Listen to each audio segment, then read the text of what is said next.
One fateful day, a call shattered my world. My husband had been in an accident. The shock wasn't just from the crash, but the revelation that his mistress was in the car with him.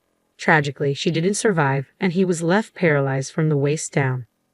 Amidst the chaos, his demands for my lifelong care began. Was I to dedicate myself to a man who betrayed me so profoundly? This couldn't be reality. I vowed to show him the depth of my resolve. My name is Mandy, aged 32. I reside with my husband, Ray, and our nearly 5-year-old daughter, Lily. Though I had paused my career for motherhood, I returned to work when Lily began daycare. Juggling work and parenthood fills my days, yet I find fulfillment, all thanks to Ray. My husband, Ray, epitomizes dedication both in his work and in nurturing our daughter, Lily. As the cornerstone of our family, he consistently strives to excel in his roles as husband, father, and provider. Our evenings follow a cherished ritual, dinner together, followed by Lily's animated tales of her day at daycare, eagerly shared with Ray. "Daddy, look what I made today." "Wow, Lily, that's impressive. You have such talent. Maybe you could draw me next time." "Okay, Daddy." "Oh, and Mary's family went to the amusement park. Can we go too?" "An amusement park adventure sounds perfect. How about we plan a family trip next weekend?" "Really?" "Yay, I love you, Daddy." "I love you too, Lily. Well, after your mom, of course." Ray would always wink at me, and Lily would playfully puff her cheeks in mock annoyance. These ordinary moments with my family are the treasures I hold most dear. But when did Ray start to change? His late nights at work and early departures on days off became a troubling pattern. Initially, I brushed it off as coincidence, but as the odd behavior persisted, I couldn't ignore my growing concern. So, I decided it was time to confront him. "Ray, you've been coming home late quite often lately. Is everything okay at work?" "Ha! Oh yeah, I've got some new projects and stuff." "I see, but you also leave early in the morning on your days off, and you never tell me where you're going." "That's, well, I've been visiting my parents. I thought I should check up on them from time to time." "Your parents' house?" "To be honest, my in-laws aren't young, but we see them once every few months, and they're doing fine. So why all these sudden visits?" Although suspicion pricked at me, I didn't want to push too hard, so I let it go for the time being. 2 weeks later, Ray texted me once more, saying, "I'll be home late. I have overtime work to do." It wasn't until after midnight that he finally walked through the door, seemingly in high spirits. Yet something felt amiss about him, and I sensed it instantly. "Ray, where have you been?" "I told you I had to work late, didn't I?" "But what about that smell?" "What smell?" "The scent of sweet perfume. It's unmistakably a woman's fragrance." "Why would you smell like that if you were working late?" "That's—" My husband's eyes darted about, betraying his obvious unease. As I persisted, he hastily interjected. Actually, there was a client entertainment event today." "A client event?" I scrutinized his response, prompting a vigorous nod from my husband. "You see, one of the VIPs at the client's place is a woman. You'd expect some perfume to rub off if we were drinking together, right? Then why lie to me in the first place? There was no need to fabricate overtime. I felt guilty because you were working hard at home, taking care of housework and Lily. I didn't mean to lie. I didn't want to make you worry." Seeing my husband's hands clasped in front of his face, I couldn't press him any further. With work looming the next day, I opted to table the conversation and retire to bed. Yet from that moment on, every late return was accompanied by the lingering scent of that perfume. Each inquiry yielded the same response. Another client event, nothing more. Unbeknownst to him, my suspicions only deepened. Then, one day, a palpable sense of unease compelled me to leave Lily with my parents and meet my younger sister.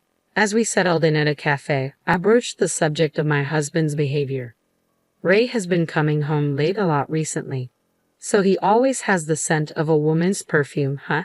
"Yeah, he's definitely cheating." "Really?" My sister's solemn nod solidified my suspicion, though I had harbored doubts. Hearing it confirmed by someone else lent weight to my fears. So Ray is really cheating on me.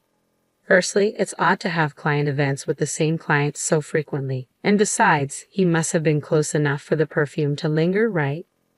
"I suppose. I understand it's challenging with Lily and everything, but I think you need to have a serious conversation with Ray." "Yeah." Just then, my sister's voice took on a disturbing edge. Hey, look there." "What's going on?" "Speak of the devil. Look over there." Is it that your husband? Following her pointed finger, I spotted Ray. Beside him, a younger woman than me clung tightly to his arm. The sight left me speechless, the cruelty of it all overwhelming. Disregarding my shock, my sister wasted no time and began snapping pictures with her smartphone. Wait, what are you doing? Why are you just standing there, sis? We need evidence. But, no excuses. Quickly, I'll take photos. You start recording a video. Urged on by my sister, I fumbled to activate the camera app on my smartphone. Ray and the woman intertwined, sharing multiple kisses before they climbed into Ray's car together. With trembling hands, I captured every damning moment. I halted the recording as their car vanished into the distance. Here I sat, Ray's wife, clutching evidence of his betrayal. The tears streamed down my cheeks, forgotten in the midst of our surroundings at the cafe. My sister remained silent for a beat before she seized my hand, her grip firm as she spoke. Sis, I know it's tough, but you really need to confront Ray. I understand, but this is about Lily too. Can we stand by and allow such a deceitful and unfaithful man to remain her father? For Lily's sake. At her words, reality crashed back in. That's right, the only one who can protect Lily is me. Ray may be Lily's beloved father, but I must address this sooner rather than later. Now that I know the truth, he forfeits his right to be a father. After conferring with my sister, we arranged for Lily to spend the day at her parents' house. Returning home, I awaited my husband's arrival, but the hours passed without his return. Around 10 p.m., our seldom-used landline rang. Who could be calling at this hour? I wondered aloud as I answered. A man's voice on the other end inquired, Is this Mrs. Johnson's residence? Yes, it is. Who's calling? This is the police. Is this the home of Mr. Ray Johnson? Yes, it is. Is everything all right? Did something happen involving my husband? Please try to stay calm. Your husband has been in an accident. What? According to the police, my husband had been involved in a car accident, and tragically, a woman who was in the passenger seat had lost her life. My husband had been taken to the nearby university hospital. Without a second thought, I rushed to the hospital. Upon arrival, I found my husband undergoing emergency surgery in the trauma unit. A police officer hurriedly entered, offering an explanation of the accident's circumstances. From what we've gathered, it seems your husband and the deceased woman were in a close relationship. Indeed. Observing your stunned reaction, the police officer inquired with a concerned countenance, Did you harbor any suspicions, madam? Yes, only today I was on the brink of confronting him with evidence of his extramarital affair. I understand. Regrettably, it must be conveyed that there is a potential for your husband to suffer from disabilities as a consequence of the accident's aftermath. That will suffice, no more. Subsequent discussions with law enforcement unveiled that the woman involved in the accident, my husband's paramour, was also wedded. The mistress's spouse, who had hastened to the scene, appeared deeply bewildered, his countenance portraying a mixture of emotions, particularly given that only Ray had survived. Several days later, my husband, having completed his surgical procedure, finally regained consciousness following the accident. Upon receiving this update, I, accompanied by my parents, sister, and daughter, made way to the hospital premises. I entrusted Lily to my sister's care, leaving only my parents and me to enter the hospital room. Upon arrival, we found my in-laws already present. As we were briefed, it appeared that my husband had been left with paralysis on one side of his body as a result of the accident. I'm sorry. It seems I've caused you all a great deal of concern, my husband began, visibly remorseful. Before I could respond, my in-laws hurried to his bedside. Why apologize? The fact that you're still with us is what matters most. It's a blessing to be alive, my father-in-law reassured him. Absolutely, Ray. You're a good man, and that's why you're here today, my mother-in-law chimed in. Mom, Dad, thank you. I'm just grateful to be alive, my husband expressed, his voice filled with gratitude. My husband and in-laws seemed to be brushing aside the affair as if it never happened. My worry morphed into anger, and I finally found my voice. Sorry to interrupt your celebration, but Ray, will you divorce me? What? I have these divorce papers. Can you please sign them? Divorce? Where is this coming from all of a sudden? All of a sudden, you had an accident with your mistress. What are you even saying? No, you've misunderstood. The woman in the car with me was just a business associate, not a mistress. My husband's desperate attempts to lie only fueled my frustration. Did he truly believe he could keep it hidden from me? Are you going to pretend now? I know you cheated, Ray. No, I swear I didn't cheat. You were with your mistress at a cafe on the day of the accident, weren't you?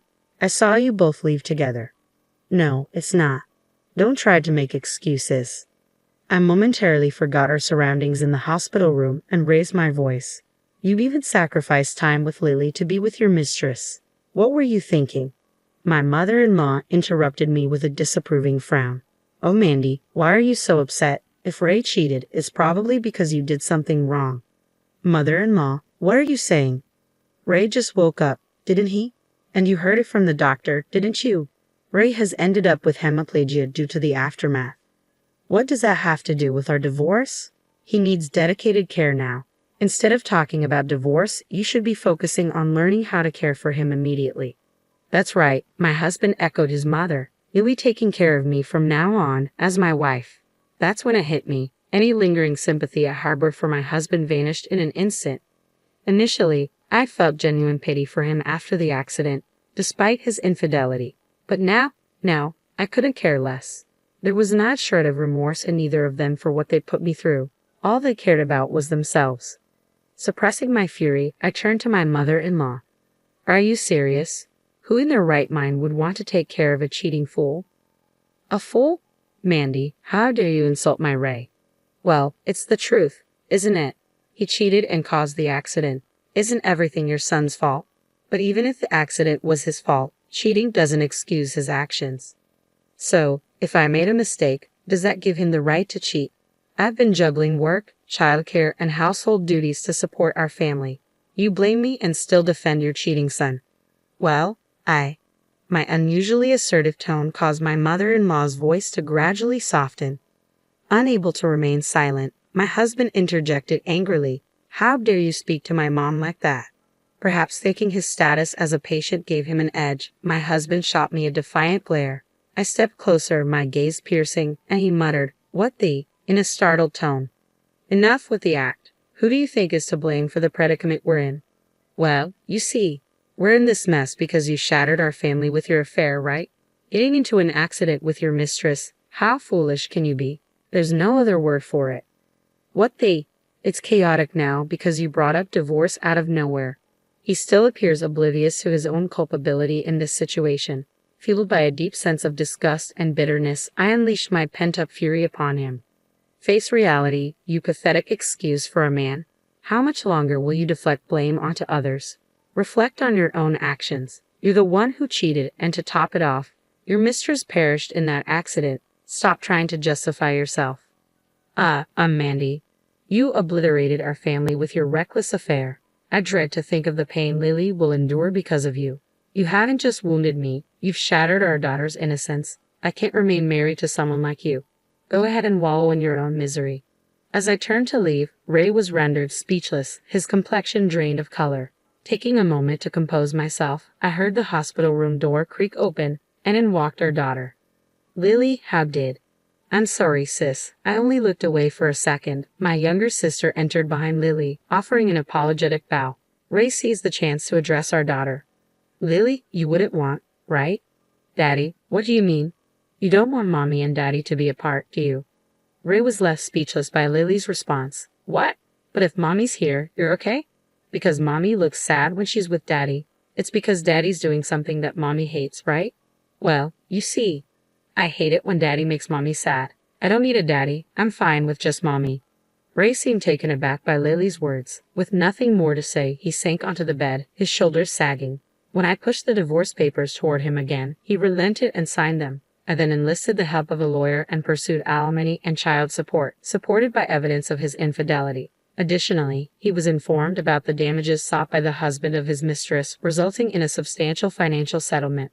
His affair with a subordinate at work came to light, resulting in his termination. This isn't just about infidelity, it's a consequence of his actions that led to a tragic loss of life. It's a form of poetic justice.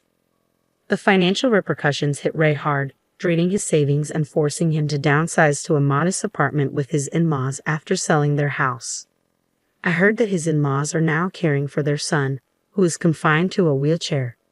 As for me, I've chosen to stay at my parents' home for the time being with Lily.